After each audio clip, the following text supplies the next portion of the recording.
Hello candidates, I am going to dictate you a passage from Kailash Chandra magazine. So please get ready for the dictation. The dictation will start after 15 seconds.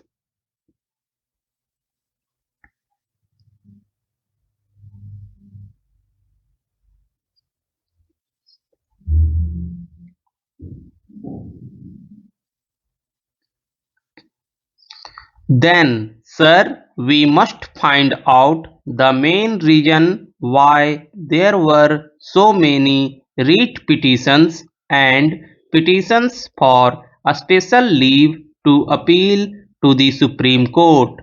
That was so because in most of these cases we had made the decision of that tribunal final. Now, under the Constitution, the Supreme Court has got the right to grant a special leave of appeal that is naturally untouched. Similarly, the High Courts have got the right of the power to issue writs. Of course, I cannot say that it is all without justification. Probably many of those courts thought that in a matter where the aggrieved party had no remedy whatsoever, they should rather have the right to look into the matter. And it was from that point of view probably that we had so many appeals and so many writs issued by the High Court. Now we are going to provide in this measure for a direct appeal to the High Court itself, as the lawyer members probably know when there is a remedy by way of appeal.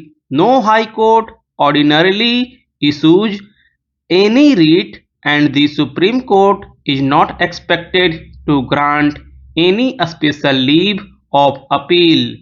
It has therefore been found desirable to provide a straight way for an appeal to the High Court by an aggrieved party.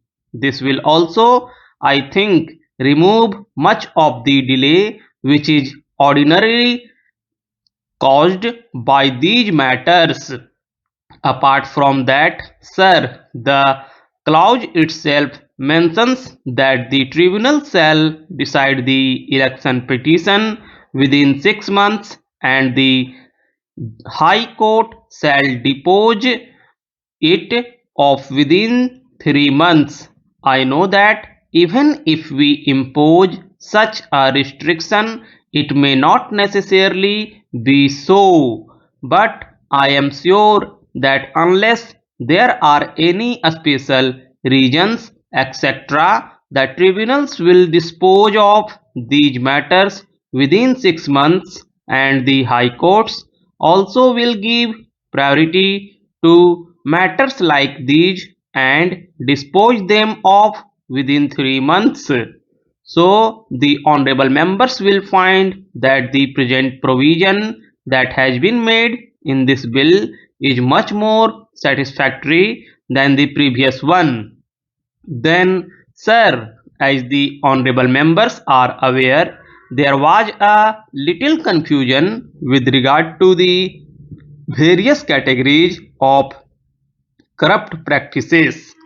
For instance, there were major corrupt practices, there were minor corrupt practices, and there were illegal practices, and all of them had different effects under different circumstances. And even some of the lawyers found this matter rather a very intricate one. In the present bill, therefore, only corrupt practices have been mentioned, and the distinction between major and minor corrupt practices has been taken away. Of course, so far as offences are concerned, there is that category of electoral offences, and that has been done not with a view to changing any particular effect with respect to the matters which are undesirable, but that has been done with a view to making the whole thing for more simple and easily understandable. So you will find that so far as the present bill is concerned, it has made the election law as simple as possible. Probably there has been some difference of opinion in the other house, and there might be some difference of opinion in this house as well with regard to the clause relating to disqualification, and particularly with regard to the disqualification incurred by a person who has been sentenced to imprisonment for 2 years and more. The reason for that is that generally the offences for which a man is sentenced to 2 years are cognizable offences and offences of a more serious nature. It was therefore thought that in such a case he should not be allowed to stand for 5 years more. But even then, as matters now stand, that disqualification can be removed by the Election Commission in suitable cases. Now, as the honorable members are aware, the Election Commission is a special constitutional authority set up by us in order to ensure the free and fair elections which we want to have in the country. Therefore, it is not as if this power is given to some executive officer of the government. It is not correct to look at it from that point of view. As honorable members know, a man may be convicted or even sentenced to 2 years for offences which may not involve what is vaguely termed as moral turpitude. To introduce the words moral turpitude in a measure like this will not be desirable, because it is a term which may have a different meaning in different conditions and the different types of circumstances. This moral turpitude is a thing which cannot be defined. Therefore, the other house thought that the best way and the best remedy out of this was to leave the power to the Election Commission itself, and I believe there has been no complaint till now in any proper case that the Election Commission has ever hesitated to remove disqualification if it could be done. I am sure that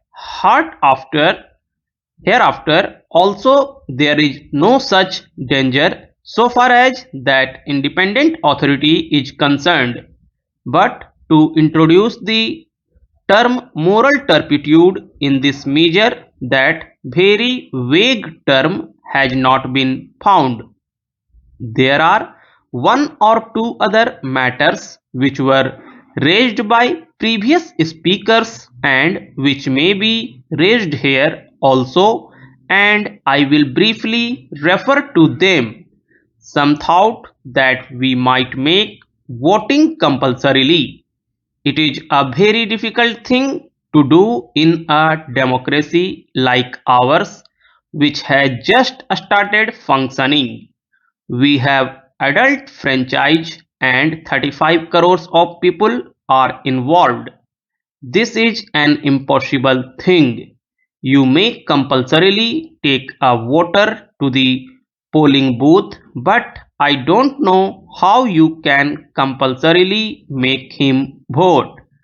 Of course, there are one or two countries like Australia and Belgium where I am told this thing is being done, but with these expectations all over the world, no country has thought it proper to do this on such a large scale.